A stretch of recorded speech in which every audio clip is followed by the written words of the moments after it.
అత్తమ్మా ఏమైంది? కామాక్షి, నువ్వు మీ ఆయన ఏదన్నా గొడవ పట్టారా?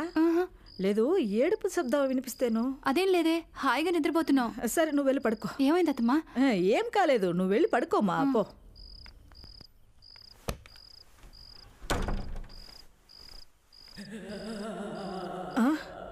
ఎవరు? రాయ్, ఎవర్రా అక్కడ ఏడుస్తుంది?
పూలి కన్నా గిలి భయం అన్నట్టు నా సేడం చూసి నేనే భయపడ్డాను. ఇదంతా ఒట్టి బ్రహ్మన్నమాట.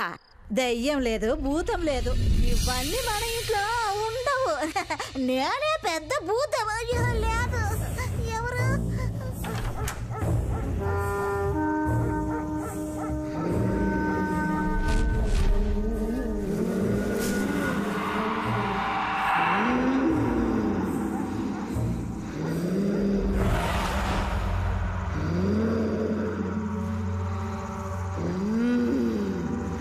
సుబ్బు, సుబ్బా, సుబ్బమ్మ, సుబ్బు, సుబ్బలక్ష్మి, సుబ్బమ్మ, సుబ్బు. అమ్మగారు, ఏంటే ఇంత రాత్రి ఇక్కడ నిల్చోని ఏడుస్తున్నావేంటే? అమ్మగారు, నేను లోపల పడుకుని ఉన్నానమ్మా. బయట ఏదో ఏడుస్తున్న శబ్దం వినపడింది. నేను బయటకు వచ్చి చూశాను. ఏం జరిగిందో తెలియలేదమ్మా. ఓ ఎర్రి మొహమా, నాకు కూడా ఏడుపు శబ్దం వినిపించింది. కుక్కో పిల్లో ఏడ్చినా కూడా మనిషి ఏడ్చినట్టే ఉంటుంది. అంత మాత్రానికే నువ్వు మంత్రామంగళాన్ని చూసినట్టు ఫేస్ పెడతా ఎలా? పా, వెళ్ళి తలుపు మూసుకుని పడుకో. అయితే అది పిల్లో కుక్కో ఏడ్చిన శబ్దం అంటారా? దెయ్యమో భూతమో ఏడ్చిన శబ్దం అనుకున్నావా? నేనే పెద్ద దెయ్యాన్ని. దెయ్యం గనుక నన్ను చూస్తే దేకుండా పాకుండా నేనే అత్తమ్మా మీ రూమ్ దగ్గరకు వచ్చి వెళ్ళేసరికి ఏం జరిగిందో అని వెతుక్కుంటూ వచ్చాను. మీరేమో నన్ను చేసి చిన్న పిల్లల తడుచుకున్నారు. లాగిపెట్టి ఒకటి ఇచ్చాను అనుకో.